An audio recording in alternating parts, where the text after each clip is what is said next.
To now,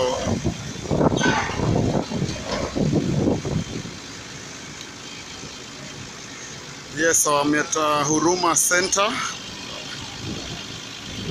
Not a problem, but then this is about the community where people are doing different things. Buildings that are a little bit very risky, with the NCA people who are moving around the place to be able to bring it down, as you can be able to see.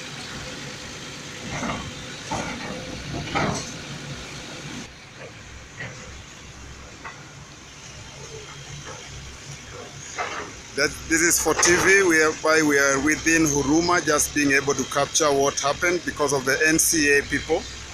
As usual, when people are given warnings and not